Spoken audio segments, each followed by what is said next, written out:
20 तारीख के बाद जीवन में आत्मविश्वास कम हो, पितृसत्ता कम हो, आत्मबल कम हो, तेजस्विता कम हो, राजसत्ता की अपेक्षा हो, प्रभाव की अपेक्षा हो, कुछ मत करना। ग्वालियर का टिकट बुक कराना, डबरा आना और नवग्रह पीठ में सूर्य भगवान के मंदिर के सामने बैठ जाना, आपका कार्य पूर्ण हो। तालियां आपकी थोड़ी कम थी, जोरदार बजनी चाहिए। कहां बैठे नरोत्तम जी? जहां भी बैठे हो, ये मैं करके जा रहा हूं। मुझसे पूर्व हमारे आत्मीय भाई प्रदीप भैया यहां थे 3 दिन के लिए। अब कल परसों के बाद से मेरे परम प्रिय अनुज और लोकख्यात बागेश्वर धाम उपाख्य से श्री धीरेन्द्र कृष्ण शास्त्री का आगमन यहाँ पर होगा। उनसे कल बात हुई। वे बहुत पुण्य का काम कर रहे हैं। वे वंचित परिवारों से, पिछड़े परिवारों से आई हुई बेटियों के विवाह में हैं। लेकिन मेरा कर्तव्य है कि मैं ज्ञान की परंपरा से आया हूं, भक्ति की शरण में बैठा हूं, तो मैं अपने ग्रहों को आपके मध्य स्थापित करके जाऊं। प्रत्येक ग्रह के स्वागत पर ऐसा जय घोष हो कि मंदिर में अपनी प्राण प्रतिष्ठा के लिए आकुल उस विग्रह के अंदर थोड़ा थोड़ा उस तत्व का और विराजमान स्वरूप पैदा हो जाए। ऐसी आपकी करतल ध्वनि होनी चाहिए, ऐसा आपका जय घोष होना चाहिए। सूर्य के बाद चंद्रमा आता है। चंद्रमा मन का प्रतीक है, मनसो जातः, भावनाओं का प्रतीक है। चंद्रमा हमारी मातृसत्ता का प्रतीक है। मेरी माएं बैठी हैं, ये शीतल होती हैं, ये 4 बातें सुन लेती हैं, ये कभी प्रतिकार नहीं करती। हमारी भाभियां बैठी हैं, बच्चियां मेरी बेटियां आई हैं, ये भावना का प्रतीक है। चंद्रमा मातृत्व का प्रतीक है, शीतलता का प्रतीक है, कल्पना शक्ति का प्रतीक है, संवेदनशीलता का प्रतीक है। डबरा ग्वालियर के 1 लाख लोगों और दूर तक सुन रहे करोड़ों लोगों, अगर किसी दिन मन की चंचलता पर अंकुश करना हो, अगर किसी दिन कल्पना शक्ति क्षीण हो गई है, कवियों, लेखकों, चित्रकारों, संगीतकारों, उसे प्रबल करना हो, अगर जीवन पत्थर होता जा रहा हो, तो कुछ मत करना। देश दुनिया में जहां हो वहां से ग्वालियर की ट्रेन बुक करना, डबरा आना और चंद्रमा के द्वार पर बैठ जाना। कल्पना बढ़ जाएगी, संवेदनशीलता बढ़ जाएगी, प्रतिनिधित्व बढ़ जाएगा। अगला ग्रह है मंगल। मंगल मूर्ति 2 हैं हमारे यहां। एक प्रथम पूजित, लेकिन मंगल का जो प्रतीक है वो मंच पर विराजमान है। भगवान हनुमान बजरंगबली, स्वागत करिए आप उनका। वे मंगल का प्रतीक, उन्हीं की वंश परंपरा से भीम द्वापर में प्रकट होते हैं। और आज यहां हजारों की संख्या में जो मध्य प्रदेश पुलिस और केंद्रीय सुरक्षा बलों के जो जवान, मेरी निजी सुरक्षा में, आदरणीय स्पीकर साहब की सुरक्षा में, हमारे नरोत्तम भैया की सुरक्षा में सब आए हैं, ये सब पुलिस के जवान भी मंगल का प्रतीक हैं। चंबल में पुलिस पर कम ताली बजती है। चंबल में पुलिस का कम प्रभाव है, लेकिन मंगल साहस का प्रतीक है, शक्ति का प्रतीक है, मंगल युत्सा का प्रतीक है। बजरंगबली बैठे हैं। अगली पंक्ति पर ये पूरा पंडाल गूंज जाए। विश्व का कोई भी निकृष्ट और नीच पापी अगर इस देश की शांति का हरण करके लंका ले जाएगा, तो मेरा धर्म और मेरा मर्यादा पुरुषोत्तम तो बाद में पहुंचेगा। पहले मंगल के स्वरूप में बजरंगबली वहां पहुंचेगा और दुष्ट को अहंकार नाश करेगा।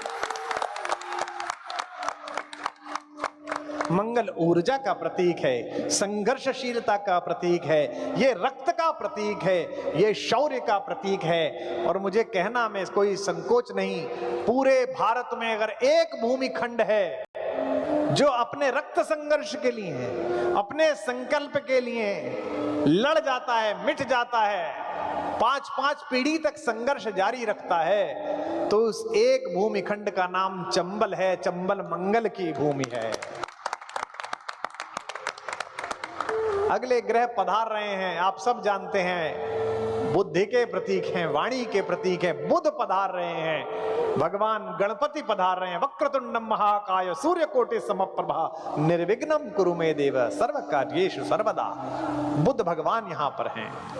वे बुद्धि के प्रतीक हैं, वे वाणी के प्रतीक हैं। बुध ग्रह व्यापार का प्रतीक है, बुध ग्रह तर्क का प्रतीक है। चंबल के वासियों, विवेक का। यह जो मैं बोल रहा हूं ये संवाद कौशल, जिसके लिए पूज्य महाराज जी ने मुझे आशीर्वाद दिया और आदरणीय भाई साहब ने बहुत स्नेह किया है सदा, ये संवाद कौशल बुद्धि का प्रतीक है, बुद्ध का प्रतीक है। ये विश्लेषण क्षमता ये बुद्ध का प्रतीक है। इसलिए देश भर के बोलने वालों, देश भर के पत्रकारों, पार्लियामेंट और विधानसभा में अपनी बात जोरदार ढंग से रखने की इच्छा रखने वालों, देश भर के प्रोफेसरों, देश भर के अध्यापकों, देश भर के डिबेटरों, देश भर के वकीलों, अगर किसी दिन संवाद और तर्क कमजोर पड़ने लगे और हताशा छा जाए तो कुछ मत करना, ग्वालियर का टिकट कराना, डबरा के नवग्रह पीठ आना, बुद्ध के द्वार पर बैठना और तुम्हारा संवाद बड़ा हो जाएगा, तुम्हारा विवेक बड़ा हो जाएगा। एक एक ग्रह को मैं प्रतिष्ठित कर रहा हूं आज नवग्रह पीठ पर। 5वां ग्रह है बृहस्पति, हमारे गुरु। मुझ पर बड़ी कृपा इस ग्रह की है, बड़ा अनुग्रह है और इसको संतुष्ट करने के लिए मैं कुछ धारण भी करता रहता हूं। यह ज्ञान का प्रतीक है, यह धर्म का प्रतीक है, यह विस्तार का प्रतीक है। भारत शब्द ही बृहस्पति का सूचक है। भा अर्थात प्रकाश, भा अर्थात ज्ञान और रत माने लगा रहना। जो ज्ञान की खोज में प्रतिपल लगा रहे वह देश भारत कहलाता है, उस देश का नाम ही भारत है।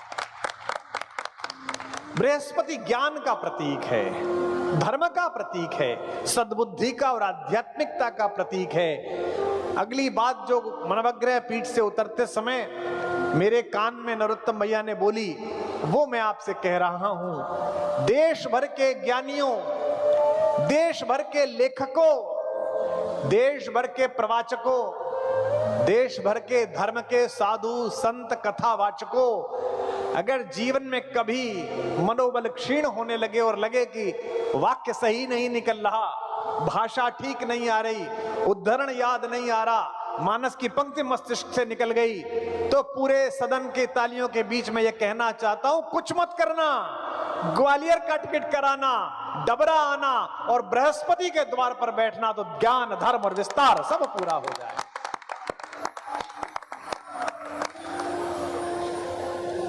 हमारे वाम भाग की ओर से बहुत तालियां और शोर आ रहा है।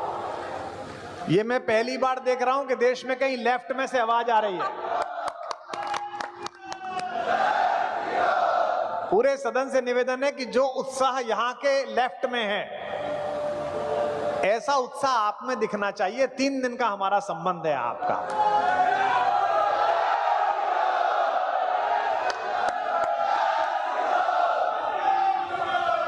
यह भी आश्चर्यजनक बात है कि पूरे देश में लेफ्ट खामोश है, यही बोल रहा है।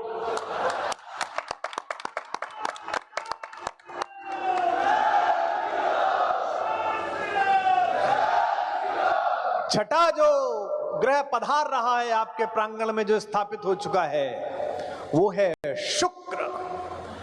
शुक्र आकर्षण का प्रतीक है, शुक्र प्रेम का प्रतीक है, शुक्र परिवार संतति का प्रतीक है, शुक्र कामदेव का प्रतीक है, सौंदर्य का, प्रेम का, कला का और ऐश्वर्य का। और संयोग देखिए कि मैं शुक्र का वर्णन उस दिन कर रहा हूं जब पूरा पश्चिम शुक्र का त्योहार मना रहा है, वैलेंटाइन डे। उस दिन मैं शुक्र पर बोलने के लिए यहां पर बैठा हूं। अगली बात पर हमारी माओं का आशीर्वाद मिले, जो बच्चे बच्चियां अविवाहित बैठे हैं उनका स्नेह मिले, उनकी तालियां और जयघोष मिले। कभी भी जीवन में आकर्षण कम पड़ जाए, किसी से नेत्र 4 हो जाए और नेत्र 2 ही रह जाए, वो ना देखे, प्रेम पूरा ना हो रहा हो, मोहल्ले वाले दुश्मन हो गए हो, गांव वाले दुश्मन हो गए हो, बेटा कुछ मत करना, बिटिया कुछ मत करना, ग्वालियर की ट्रेन पकड़ना, डबरा आना, नवग्रह पीठ आना,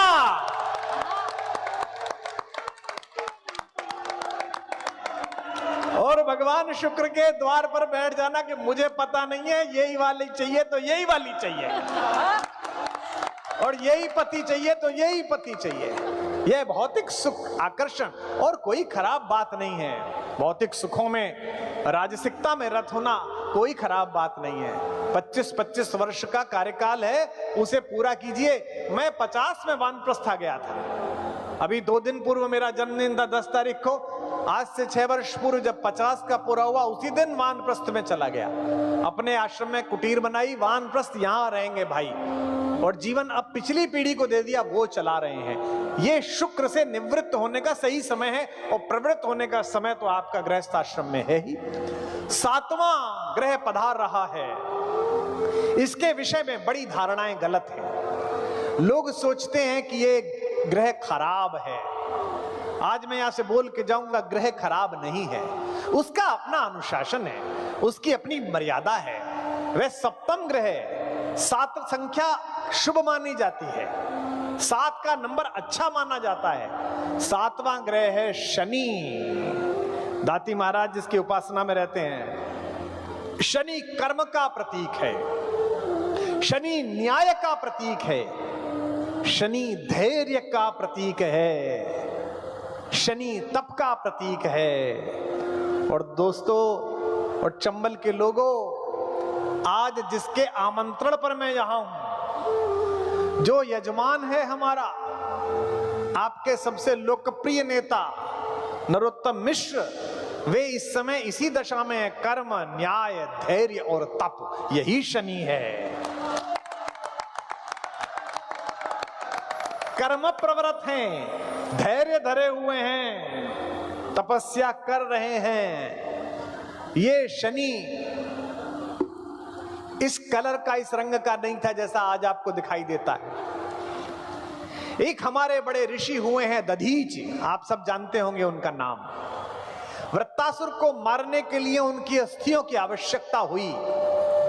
देवताओं ने उनसे निवेदन किया कि महर्षि, आपकी अस्थियां लगेंगी तब ये मरेगा। अस्थियां लगेंगी मतलब एक लैब थी जिसमें रेडियो एक्टिविटी इतनी थी कि अस्थियां गल गईं। ये प्रतीक है कि अस्थियां निकाल के नहीं दी, गल गईं। शरीर केवल मांस पिंड रह गया। उनकी अस्थियों से 3 शस्त्र बने। एक गांडीव, आप जानते हैं अर्जुन के हाथ में रहता है, एक पिनाक भगवान शंकर के पास, और एक सारंग, सारंग धनुर्धारी हमारे भगवान जो पीछे बैठे हैं। ब्रह्म ऋषि दधीच की हड्डियों से एक अग्नि नामक वज्र बना, जो भगवान इंद्र को प्राप्त हुआ।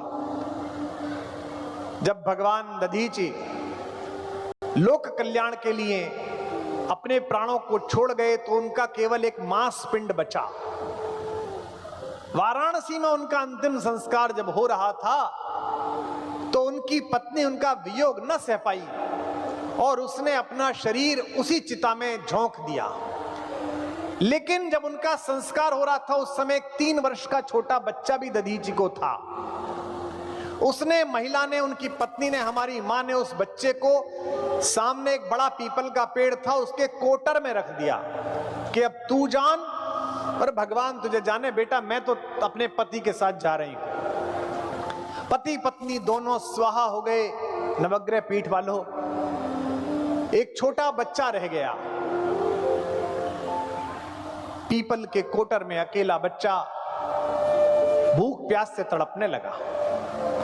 कुछ मिला नहीं, वस्तु नहीं मिली, तो कोटर में गिरे थे पीपल के गोंदे, उनको खाता रहा। लेकिन आयुर्वेद कहता है कि गोंदों में अद्भुत क्षमता और ऊर्जा होती है, मस्तिष्क को प्रबल करने का तत्व होता है, आयुर्वेद प्रयोग करता है। वो जीवन भर वही गोंदे खाए तो मस्तिष्क तेज हो गया, बालक बच गया।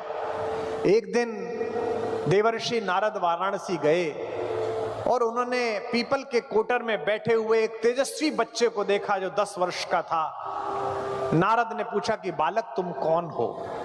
बच्चे ने कहा, देवर्षि ये तो मैं स्वयं नहीं जानता, तुम्हारे पिता कौन हैं? बालक बोला, देवर्षि यह मैं जानना चाहता हूं। नारद ने ध्यान धरा तो देखा कि ये तो दधीच का पुत्र है। भीगी आंखों से नारद ने कहा, वत्स तुम्हारे साथ बहुत बुरा हुआ। तुम्हारे पिता 31 वर्ष की आयु में देवताओं के युद्ध में विजय दिलाने के लिए अपने शरीर को त्याग गए। बच्चा रोने लगा। बच्चे ने नारद जी से पूछा कि हे देवर्षि, मेरे पिता की अकाल मृत्यु का कारण क्या था? नारद ने कहा, तुम्हारे पिता पर शनिदेव की महादशा थी। नारद ने कहा, मेरे ऊपर विपत्ति जो आई उसका कारण क्या था? नारद ने कहा शनिदेव की महादशा थी, मेरी मां मुझे छोड़कर चली गई, इसका कारण क्या था? इसका कारण तुम्हारे पिता पर आई शनिदेव की महादशा थी। नारद ने पूछा तुम्हारा नाम क्या है? उसने कहा जब माता पिता नहीं रहे तो मेरा नाम क्या है? मेरा किसी ने नाम नहीं रखा। नारद ने कहा तुम मेरे साथ चलो, आज से मैं तुम्हारा नाम रखता हूं पिप्पलाद, पीपल खाने के कारण पिप्पलाद। नारद जी के द्वारा दिए गए मंत्र का पालन करके पिप्पलाद ने ब्रह्मा जी की घोर तपस्या की। स्वयं जगत पिता ब्रह्मा प्रकट हुए और बच्चे से पूछा कि बेटा क्या चाहिए? तो पिप्पलाद ने कहा मैं अपनी दृष्टि जिसको देख लूं घूर कर, उसको भस्म कर दूं, मुझे यह शक्ति चाहिए। ब्रह्मा जी ने कहा तथास्तु। ब्रह्मा जी चले गए। पिप्पलाद ने शनिदेव के आवाहन का यज्ञ प्रारंभ किया और जैसे ही शनिदेव प्रकट हुए पिप्पलाद ने अपने नेत्र खोलने प्रारंभ किए। शनिदेव का शरीर जलने लगा, ब्रह्मांड में कोलाहल मच गया। सूर्यपुत्र शनि की रक्षा में जब सारे देवता विफल हो गए तो स्वयं सूर्यदेव अपने बच्चे को बचाने के लिए ब्रह्मा जी के पास गए और कहा आपके वरदान के कारण मेरा पुत्र जल रहा है, देखिए काला पड़ गया इसका शरीर। ब्रह्मा जी उस बच्चे के सामने गए और कहा कि बेटा अब क्षमा करो, शनिदेव को छोड़ दो। पिप्पलाद तैयार नहीं हुआ। उसने कहा कि इनकी महादशा के कारण मेरे पिता गए, मेरी मां गई, मैं अनाथ हुआ, छोड़ूंगा नहीं। ब्रह्मा जी ने कहा एक नहीं दो वरदान मांग, लेकिन मेरी बात मान, छोड़ दे। पिप्पलाद ने उदारता दिखाते हुए शनिदेव को छोड़ दिया। शनिदेव अपने श्यामल शरीर के साथ चले गए। पिप्पलाद ने दो वरदान मांगे। कहा कि जन्म से 5 वर्ष तक किसी भी बालक की कुंडली में शनि का स्थान नहीं होगा। और दूसरा जो वरदान मांगा वो आप जीवन में याद रखेंगे तो आप पर भी शनि प्रभावी नहीं होंगे उस तरह से। पिप्पलाद ने कहा मेरे माता पिता मुझे छोड़ गए, नियति छोड़ गई, इस अनाथ बालक को एक पीपल के वृक्ष ने शरण दी। जो भी व्यक्ति शनि के पिता सूर्य के उदय से पहले पीपल के वृक्ष पर लोटा भर जल चढ़ाएगा उस पर शनि की महादशा का असर नहीं होगा। ब्रह्मा जी ने तथास्तु कहा। तभी से शनिदेव के पैर क्षतिग्रस्त हो गए और वो पहले की तरह चलने लायक नहीं रहे। तभी से शनिश्चर ही क्या जाता, शनैश्चरहति यह शनैश्चरत, जो धीमे धीमे चलता है वही शनिश्चर है। इसलिए वे काली काया वाले हो गए। काली मूर्ति और पीपल की पूजा ये शनि का उपाय है। इस 7वें ग्रह पर मैं ज्यादा बोला हूं, इसलिए ज्यादा जय घोष के बीच ये घोषणा करता हूं कि पूरे विश्व में जो भी शनि से भयभीत हो, आतंकित हो, जिसके मन में भी शनि भगवान को लेकर कोई गलत धारणा हो, वो कुछ ना करे, ग्वालियर की ट्रेन कराए, डबरा आए, नवग्रह पीठ आए और शनि भगवान के द्वारे पर जाकर नारा लगाए ओम शनिश्चराय नमः। ये शनिदेव है। 8वां प्रतीक है राहु। ये नवग्रह पीठ में जो मैं बोल रहा हूं ये बोलना आवश्यक था। कम से कम हमारे बच्चों को पता तो चले कि 9 ग्रह क्यों लगाए गए हैं। ये ग्रह भी हमारे यहां थोड़ा लोक में अलग प्रकार से चर्चित है। राहु प्रतीक है माया का, राहु प्रतीक है भ्रम का, राहु प्रतीक है अचानक ग्रहों के परिवर्तित हो जाने का। अभी संपत्ति में थे, अभी विपत्ति में आ गए, अभी सौभाग्य में थे, अभी दुर्भाग्य में दिखे। राहु भौतिक आकर्षण का प्रतीक है। और नीचे अग्रिम पंक्ति में लोग बैठे हैं। राहु राजनीति का प्रतीक है, राजनीति की अनिश्चितता का प्रतीक है। और मध्य प्रदेश से बेहतर कौन जानता है कि अनिश्चितताएं राजनीति में कैसे घटित होती हैं? आप तो जानते ही हैं। कभी कमल का होता है राज्य, कभी कमलनाथ का होता है राज्य। इसीलिए यहां बैठे हुए लोगों, दूर दूर सुन रहे करोड़ों लोगों, अगर जीवन में कभी राजनीतिक अस्थिरता आए, अनिश्चितता आए, तो दिल्ली भोपाल के अपने जिन पीठाधीश्वरों की परिक्रमा करते हो, उनको थोड़ी देर के लिए छोड़कर ग्वालियर की ट्रेन कराओ, डबरा आओ और राहु भगवान के चरणों में अपना सर झुकाओ और तुम लोग जोरदार तालियां बजाओ।